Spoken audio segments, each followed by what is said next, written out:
a partir do que a gente já veio estudando nas outras noites, nós colocamos aqui um modelo que diferencia o que seria cristão de mundano e também o que é secular do religioso. E nesse caso nós estamos advogando que você deve manter uma certa distinção entre as esferas da sua vida. Toda a sua vida deve ser uma vida de adoração, mas uma coisa é você adorar no culto e outra coisa é você, por exemplo, adorar no seu trabalho. Então, dependendo de como é que se dá o seu trabalho, então você deve seguir certos procedimentos éticos, certos guias assim comportamentais, que são certamente diferentes dos guias que você segue para poder ter, por exemplo, um momento devocional lá na sua casa. E que aquilo que é mundano, ou seja, contrário ao pensamento cristão, caracterizado pelo pecado e pelo governo do próprio Satanás, também pode ser secular e também pode ser religioso. Então agora eu vou fazer uma pequena exposição baseada em imagens relacionadas à história da arte, para demonstrar para os irmãos como o cristianismo pode, de repente, influenciar a arte, mesmo que esses artistas não sejam necessariamente cristãos. E eu vou seguir um plano basicamente cronológico, pensando nos períodos da arte e nas expressões artísticas que aconteceram nesses períodos.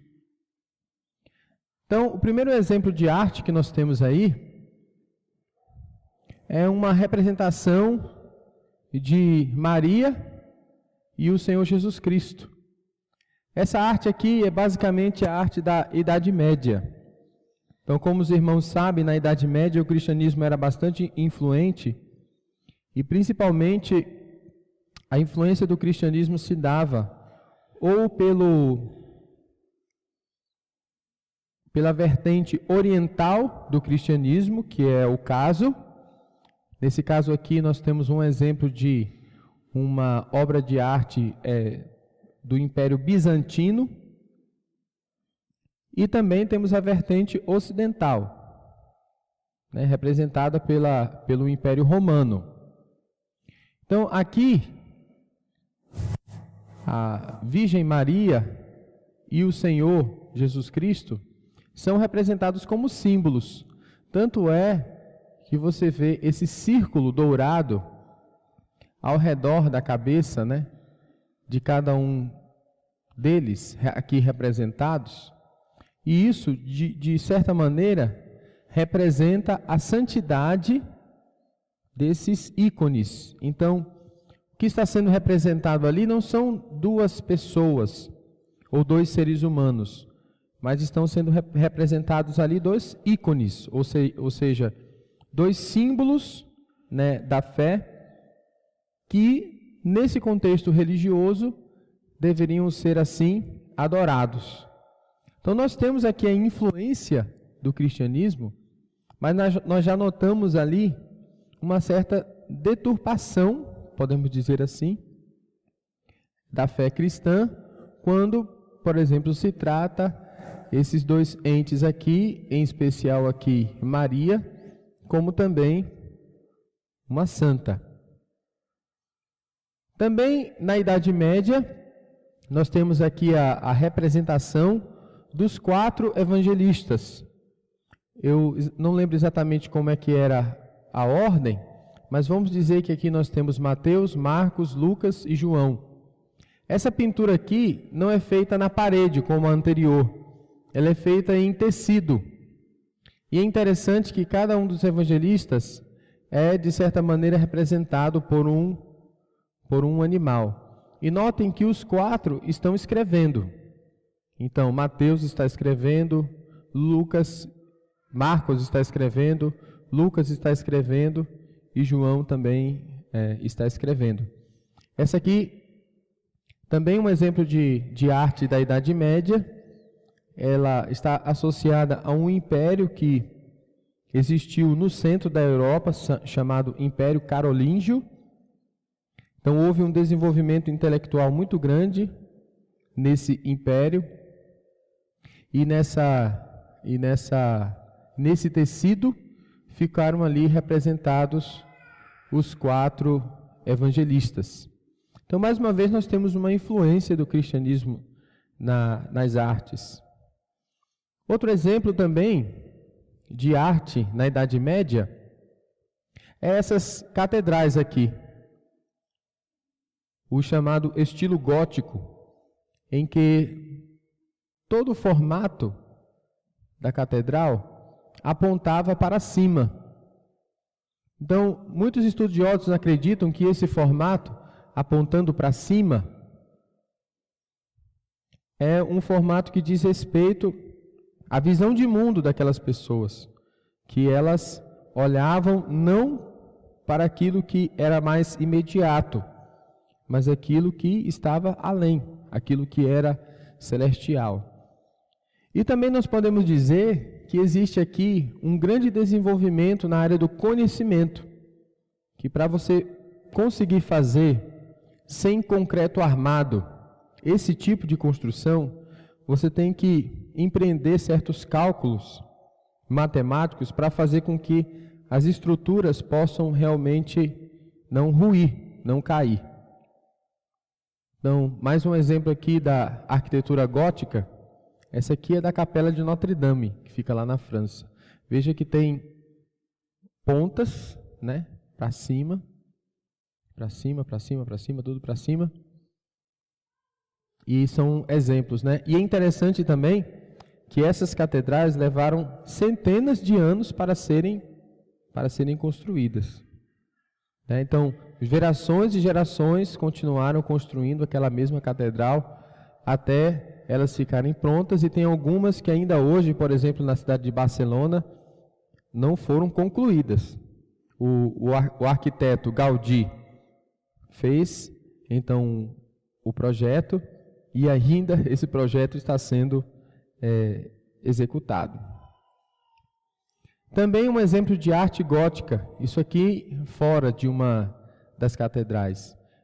São esculturas de 3 mulheres chorando, nesse caso, as 3 virgens nécias da parábola de Jesus Cristo, né, que não levaram, né, azeite suficiente para passar a noite, e quando o noivo chegou, elas foram comprar azeite, o noivo fechou a porta, aí elas não puderam mais entrar e participar como damas de honra do casamento. Aí as 3 aqui estão chorando, coitadas, olha, chega a dar dó.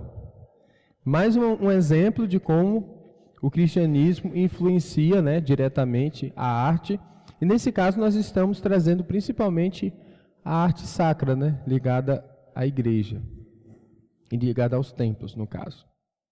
Então, saindo da Idade Média, a gente agora entra num período da história da arte que nós chamamos Renascença. Então, podemos dizer que a Renascença pode ser dividida em 3 períodos. E dos anos 1300, 1400, certo? E 1500. E é chamado assim, 300, 400, 500. Quinquecento, perdão, né? Em italiano. Esse aqui é um exemplo de uma obra feita na parede de uma igreja. Aquilo que ficou sendo chamado ou conhecido como a técnica do afresco. E é chamado assim porque o artista passava uma massa na parede, e quando essa massa ainda estava fresca, ela não tinha secado ainda, então o artista pintava rapidamente aquilo que precisava pintar. Então eu acho uma técnica assim muito difícil de executar, e E o que é interessante dessa técnica é que a tinta era absorvida por aquela massa que ainda estava fresca, e quando a parede secava, então a tinta tinha realmente fixado na parede. Você não tinha passado uma camada de tinta, mas sim a tinta tinha fixado, penetrado mesmo na parede. E por isso, até hoje, as pinturas desse pintor, né, de afresco chamado Giotto, que viveu nos anos de 1300 e pouco, 1300 e muito, né? Já ou o fim da Idade Média ou início da Renascença. E nesse caso aqui ele está pintando uma cena dos evangelhos, dos 4 evangelhos. Sabe qual é? Aqui é Jesus, aqui tem uma pessoa, aqui tem um monte de gente com um monte de pau, aqui tem uma pessoa cortando a orelha do outro. Qual é a cena? É a cena da traição de Cristo. Nesse caso aqui nós temos Judas Iscariotes, aqui é Jesus. Note que também o Giotto representa Jesus com esse círculo, essa auréola ao redor da cabeça, considerando assim um ícone, né? Um símbolo. E também o apóstolo Pedro está com uma auréola na cabeça, apesar de ele estar cortando a orelha do outro, ele também está sendo retratado como santo, né? Então, do mesmo pintor, Giotto, esse aqui era um homem que viveu na época do Giotto, um poeta italiano muito importante, chamado Dante Alighieri, que provavelmente conhecia Giotto e foi, no caso, pintado por ele.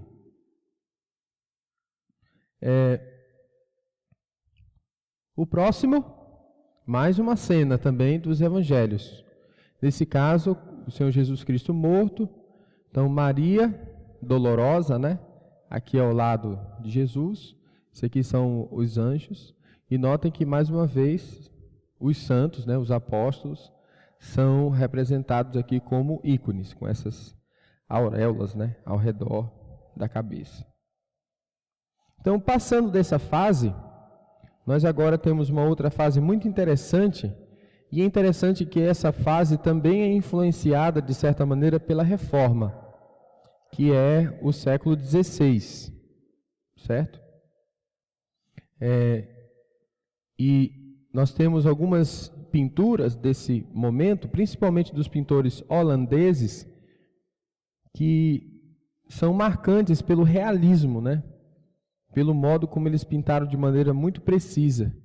Esse retrato, por exemplo, a luz talvez não deixe você ver muito bem, mas aqui nós temos um homem, acredite se quiser, né? Então aqui uma mulher. Então se você olhar de perto essa pintura, é uma pintura de um pintor holandês chamado Jan van Eyck. Então aqui você tem o homem e tem todos os detalhes da sua roupa, a mulher, e todos os detalhes da roupa dela. Parece que ela está esperando um nenê. Aqui tem um cachorro, e o cachorro é super realista, parece um retrato mesmo, né? É um retrato pintado, né? Não é uma fotografia, né? E é interessante que aqui no meio do quadro, você tem um espelho redondo. E é interessante que em cima do espelho, o pintor deixou a sua assinatura. Não dá para ver, mas está bem nítido aqui, ou deve estar, a assinatura do pintor. E aqui no espelho, muito interessante, esse pintor colocou o reflexo daquelas pessoas que estão de frente para o retrato, de costas. Então, não dá para ver porque está muito sem nitidez, mas depois os irmãos podem procurar esse mesmo retrato na internet, do Jan van Eyck, e você pode ver nitidamente o casal de costas. Aqui no caso vai ter a mulher, aqui o homem de costas, e o pintor olhando assim de frente para aquelas pessoas. Então, é uma riqueza de detalhes muito grande E não somente uma riqueza de detalhes que é feito pela pintura mesmo, mas uma riqueza de detalhes que é feito por cálculos matemáticos. Então, nesse momento, os pintores, sendo assim intelectuais, acabavam se envolvendo com outras áreas do conhecimento para poderem pintar o mais realista possível. Então, eles tinham conhecimento da física, tinham conhecimento, por exemplo, da ótica, né? E procuravam deixar os seus quadros perfeitos. Uma mudança que aconteceu, muito importante, eu acabei não destacando, e ela acontece, por exemplo, aqui nesse pintor aqui, o Giotto. Então, note que, por exemplo, essa pintura aqui, ela está em praticamente 2 dimensões. Ela é completamente plana. Aí já o Giotto, primeiro pintor renascentista, conhecido, né? Ele já coloca perspectiva. Quer dizer, tem pessoas que estão aqui na frente e tem pessoas que estão mais atrás, como se elas estivessem num outro plano, certo? E nesse outro pintor, o Van Eyck, aí é que a perspectiva está em voga mesmo, né? Porque esse casal, que é o principal aqui, está mais na frente, o cachorro está na frente do casal, aí você tem a ilusão da profundidade. E essa ilusão da profundidade também é colaborada por essa imagem que fica no meio dos dois, que é a imagem, então, do espelho. Muito interessante. Bem, aqui nós passamos também as cenas religiosas, e nesse caso por outros pintores desse mesmo período, do período que nós chamamos Renascença. No caso agora, nós temos o italiano Sandro Botticelli. Ele pinta também uma cena dos evangelhos, nesse caso nós temos aqui, né, o Senhor Jesus Cristo, e temos aqui Maria, e esse aqui de cima, João consolando Maria. Notem que todos esses daqui são considerados por uma vertente da cristandade, nesse caso a vertente católica romana, como santos. Mas esse pintor aqui não pinta mais aquela auréola ao redor da cabeça deles. Pinta essas pessoas como se essas pessoas fossem seres humanos. E isso é uma mudança muito significativa. Porque ou eles estão secularizando aquilo que seria divino na fé, ou religioso na fé, ou eles estão sacralizando aquilo que seria secular, que no fim das contas dá na mesma. Quer dizer, ou eles estão considerando o ser humano, né, o ser humano de carne e de osso, o máximo do sagrado que alguém pode alcançar, né? Ou eles estão achando que aquilo que é sagrado, na verdade, é secular. Então você deixa de pensar nos personagens bíblicos como ícones e pensa nos personagens bíblicos como pessoas, né? Como seres humanos. Não pinta mais como símbolos. O Botticelli também pintou coisas que não tinham nada a ver com o cristianismo. Nesse caso aqui, essa aqui é a deusa Palas Atenas, que está tentando montar, né, ou vencer um minotauro. Então, ambos os personagens aqui são tirados da mitologia grega. Não tem nada a ver com o cristianismo.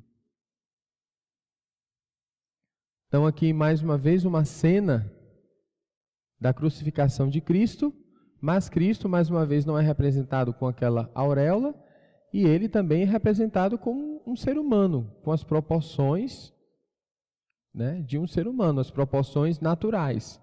Porque pintar aquilo que era natural, para esses artistas, é mais belo do que pintar um símbolo. E aqui nós temos um tema presente na história da arte, que é o tema da anunciação, que é quando o anjo Gabriel chega para Maria para anunciar que ela está para receber, pelo poder do Espírito Santo, o Salvador. E é interessante que o anjo aqui se curva, né, se ajoelha, né, diante de Maria, que num gesto assim também de humildade, né, praticamente a gente está ouvindo Maria dizer: eis aqui a serva do Senhor, faça-se em mim conforme a tua vontade, que é o gesto dela, né? Uma boa obra de arte também tem movimento, mesmo que você, de alguma maneira,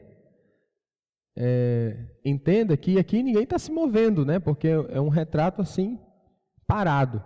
Mas o gesto, né, demonstra que há um certo movimento aí. E eu quero que vocês também notem aqui que existem recursos aqui artísticos muito refinados também. Todos esses quadrados aqui iguais e dando a ideia de perspectiva. Esse quadrado também muito feito realmente na régua. Tem aqui uma paisagem, né? Então tem essa perspectiva aqui, tem a perspectiva dos dois, aí tem um outro plano, depois um outro plano, o plano da varanda aqui, aí tem um plano ali do horizonte. Então isso é pintura de alto nível, né? E muito difícil de executar. Se você achar, não, isso aí é muito fácil, pega um pincel, né, em algumas cores e vai diante de um quadro e tenta fazer parecido. E você vai ver que você vai ter bastante dificuldade. O próximo artista é bastante conhecido, é o Leonardo da Vinci. Ele foi um homem do seu tempo e considerado realmente um gênio, porque além da pintura, ele tinha conhecimentos em várias outras áreas.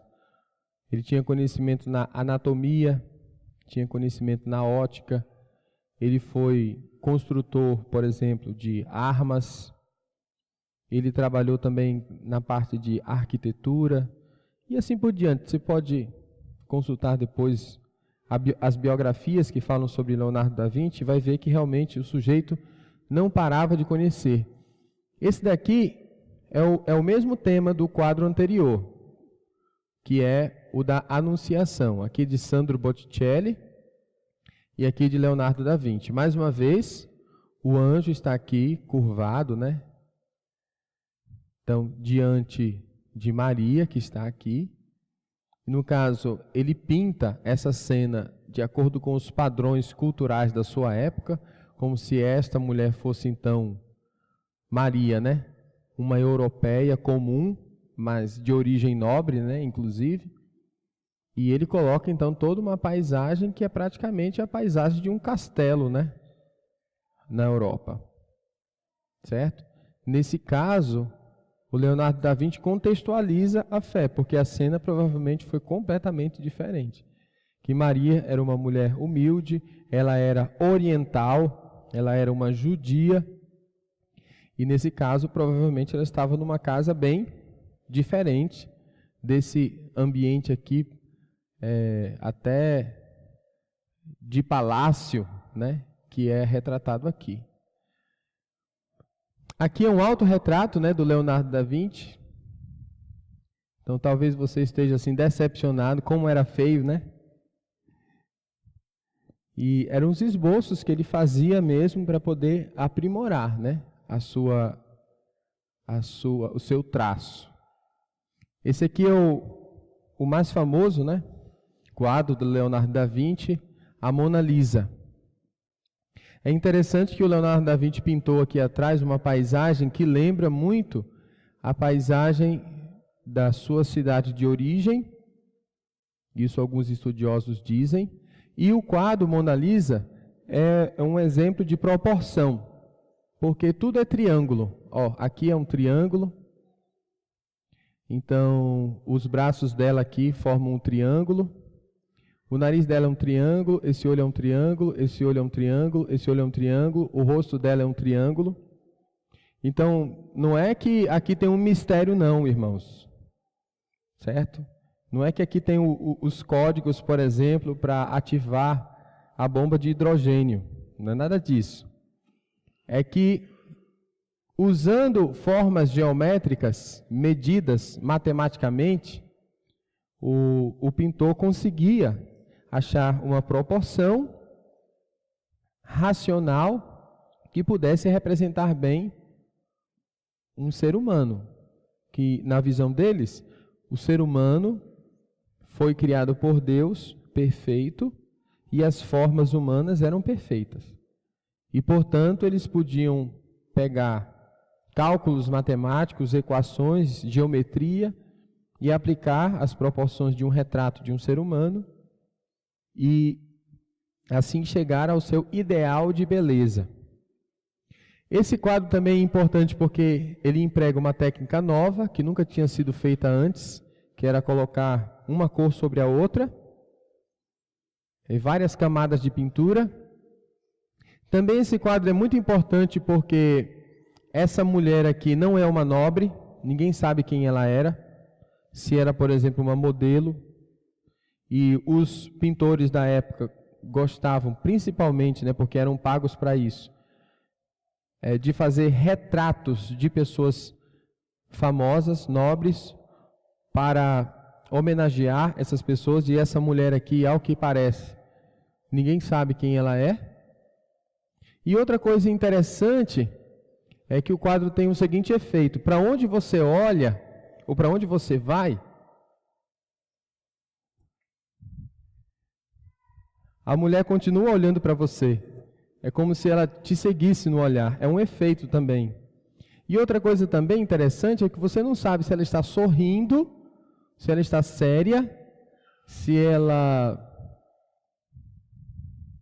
Você não sabe. Então ele colocou ali uma expressão enigmática, o que era diferente. Nos retratos da época, eles preferiam que as pessoas ficassem sérias. O bonito era pintar uma pessoa que estava séria. Então eles eliminavam qualquer traço de sorriso da pessoa. E aqui o Leonardo da Vinci fez uma coisa diferente. Ele colocou uma intenção de sorriso, se bem que ela não está sorrindo e ninguém sabe o que ela está fazendo.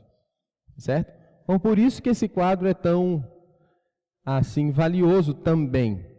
E não só por causa da especulação no mercado da arte, mas porque ele tem muitas coisas novas e interessantes, e inovações, né? E genialidade, né? No que diz respeito à arte, né? do pintor. Então, aqui também é um afresco pintado por Leonardo da Vinci. Nesse caso aqui, a Última Ceia. E mais uma vez nós temos um exemplo aqui de proporção. Então veja aqui as formas geométricas, né? Um retângulo, retângulo, retângulo, retângulo, retângulo, retângulo, retângulo. A perspectiva, né? Os retângulos vão diminuindo, aí tem um horizonte aqui atrás. Jesus Cristo está no meio e está bem no ponto de equilíbrio, né? do quadro. Isso também é importante para a arte da época. Aí nós temos um outro retângulo aqui, temos um quadrado aqui.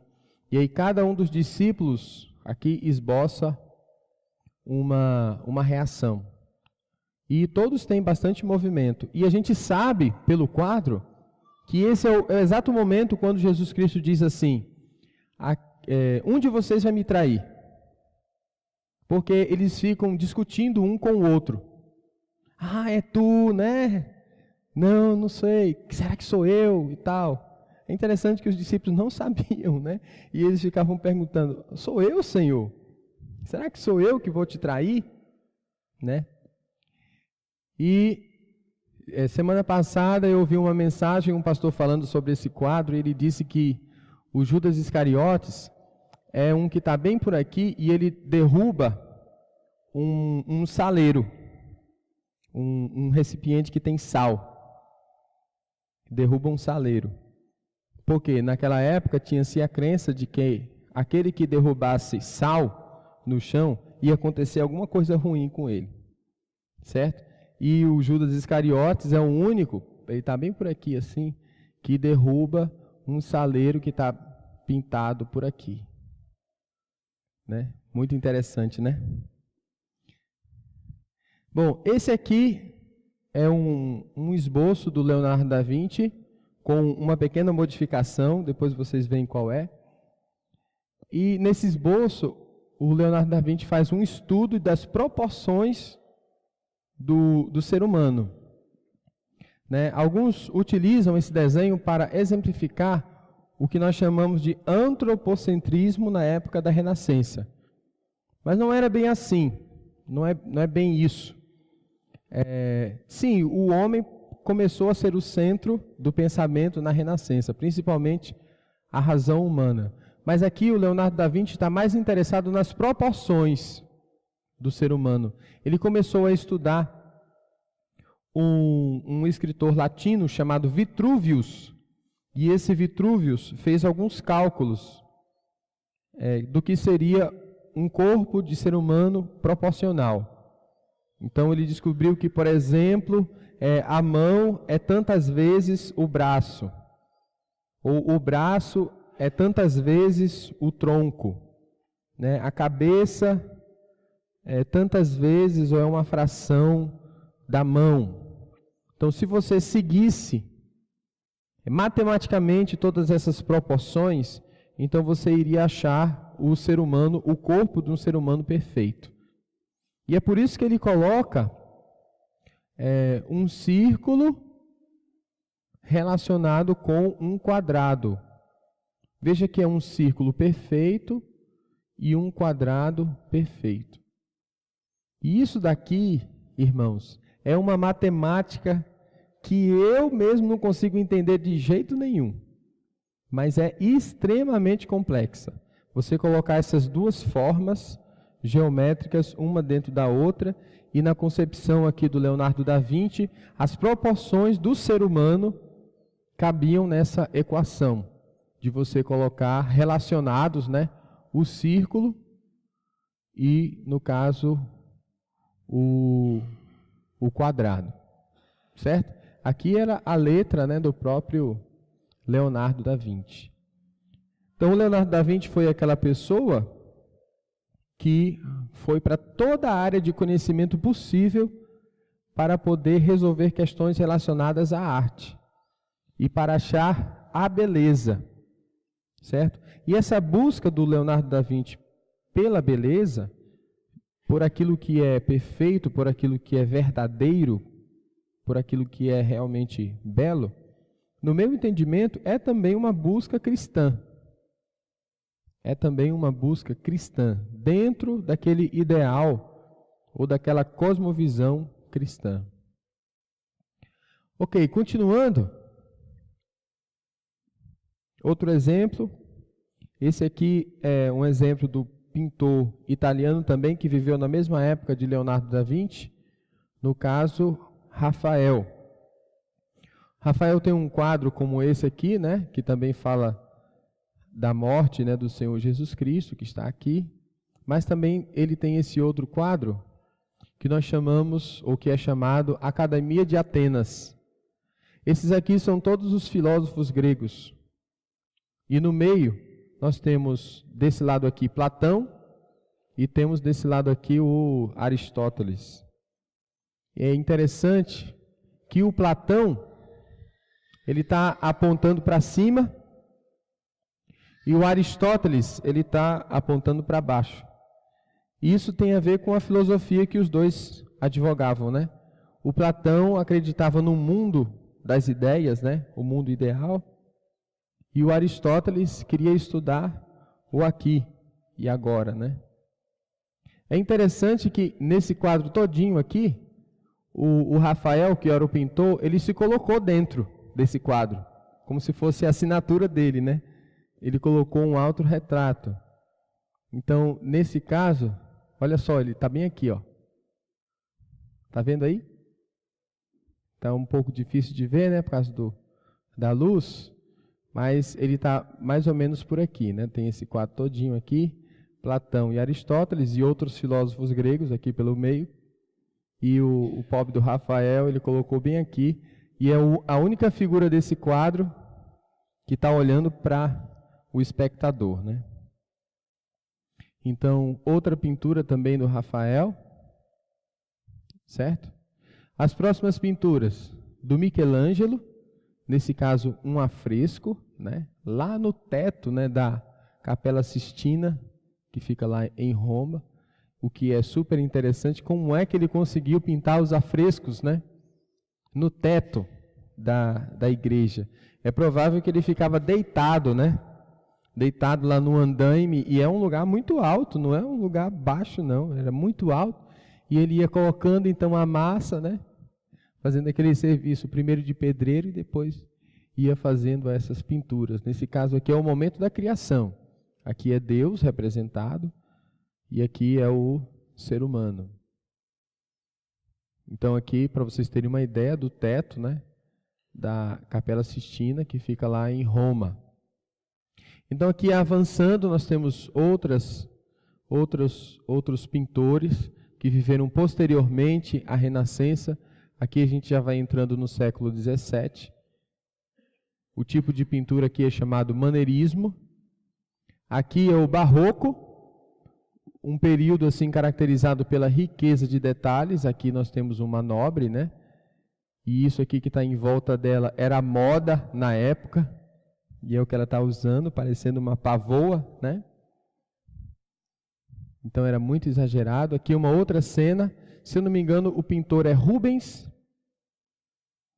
E aqui a cena é Davi e Golias, aqui embaixo. Ainda no período barroco. Bom, esse daqui, esse pintor, também é muito interessante. O nome dele é Velázquez. Nesse caso ele é espanhol. Ele também pintava cenas do cotidiano. Eu quero que os irmãos notem que, à medida que o tempo vai passando, os pintores vão ficando menos interessados em assuntos religiosos e mais interessados em assuntos do dia a dia. Então, nesse caso aqui, tem um menino, uma senhora, e essa senhora está fritando um ovo aqui. E é um ovo todinho, você não tem como dizer que é um ovo que ela está fritando aqui. Né? Como uma cena do dia a dia, né? Uma cena do cotidiano. Então, aqui o mesmo pintor Velázquez, nesse caso aqui pintando o Senhor Jesus Cristo. Aí note como ele faz com a sombra, né, aqui ao lado, e a luz. E a mesma técnica ele utiliza no quadro anterior. Aqui tudo é sombra, né, ao lado, e aqui na frente a luz. Ele só destaca aquilo que está contra a luz. Mais outra cena, aqui duas pessoas caminhando no meio da praça, tem várias pessoas aqui ao lado. Tem uma pessoa bem enigmática aqui e os dois estão conversando. Parece que são dois soldados. Pronto. E também os pintores, além de ficarem falando de coisas do dia a dia, eles também começaram a pintar temas que não tinham nenhuma relação necessariamente com o cristianismo.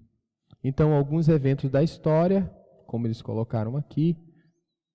Temos também aqui o suicídio de Sócrates. Então ele aqui está falando, né? Está com o dedo assim, né? Discursando para as pessoas que estão ao lado dele ali, que são seus discípulos. Aqui é um filósofo grego. E ele vai tomar um cálice de um veneno, porque ele foi também condenado à morte, né? Por causa das suas ideias.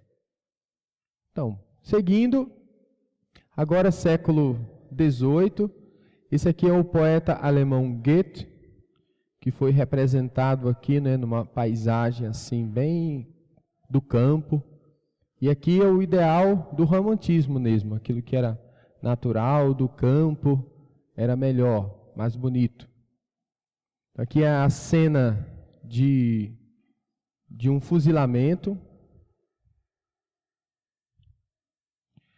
E aqui a gente já vai entrando para o período mais contemporâneo, né? O período mais dos nossos dias. Então esse aqui é o pintor Monet, um grande nome do que nós chamamos impressionismo, em que o pintor não está mais muito preocupado em fazer as formas muito definidas, mas ele está preocupado mais em fazer um contraste entre luz e sombra nas cores, né? Ele pinta esses quadros muito rápido. Ele pinta em minutos. mesmo. Inicialmente, isso nem foi considerado arte quando foi publicado. Tanto é que eles, na França, fizeram um outro lugar para que esse tipo de pintura fosse exposta. Ainda tem muita beleza, mas é uma arte bem diferente da arte que foi produzida anteriormente. Então, mais uma pintura de Monet. Aqui uma mulher com uma sombrinha e um rapaz aqui no campo.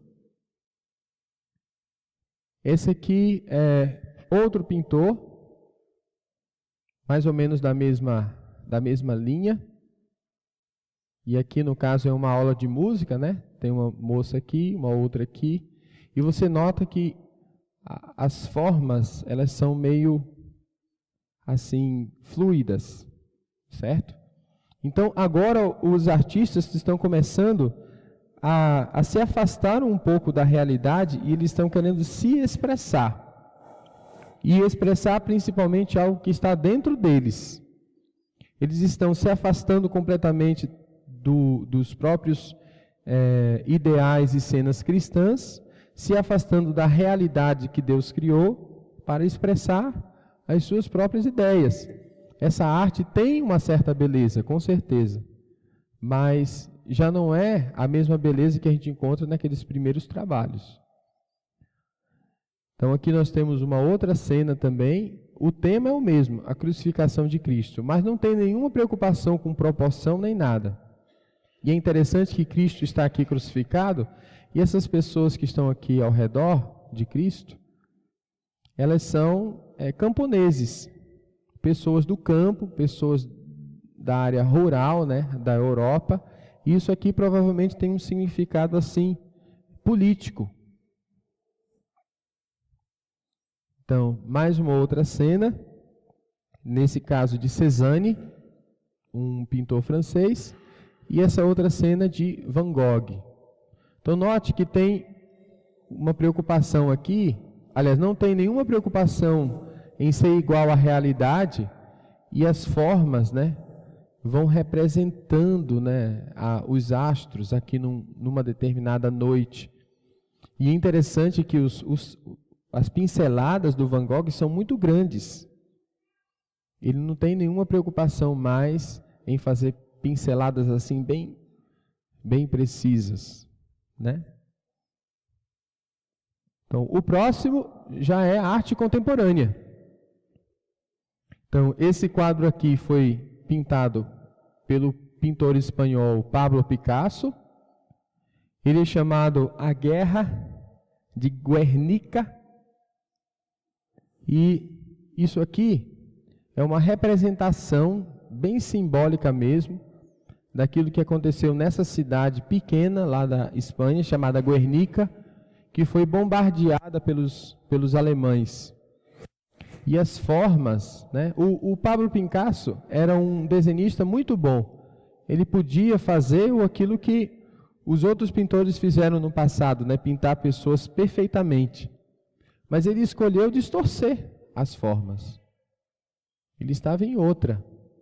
Ele está distorcendo as formas completamente para representar aqui sentimentos, né? Ideias e tudo. Então nasce, a partir de Picasso, a partir de outros, né, o que nós chamamos de arte contemporânea.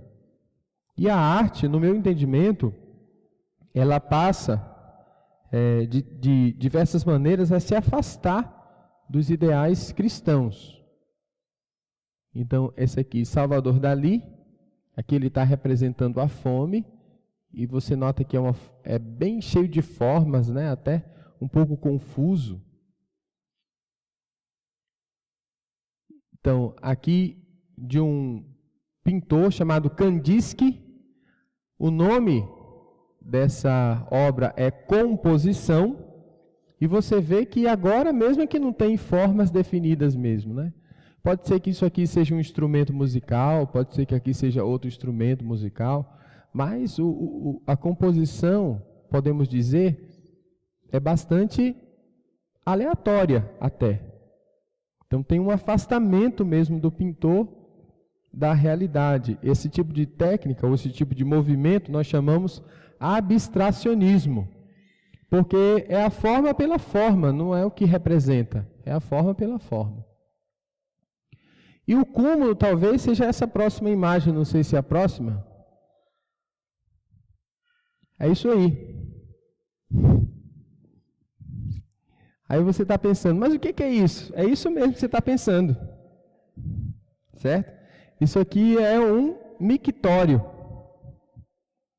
E um sujeito chamado Marcel Duchamp pegou essa louça aí de banheiro, colocou numa exposição artística e disse, olha, isso aqui é arte. Para deixar claro para as pessoas que estavam ali que arte não é aquilo que você faz, a arte não tem a ver com a sua técnica, a arte tem a ver com o espectador. Se você acha que é arte, é arte. Se eu acho que é arte, então eu coloco lá, é arte.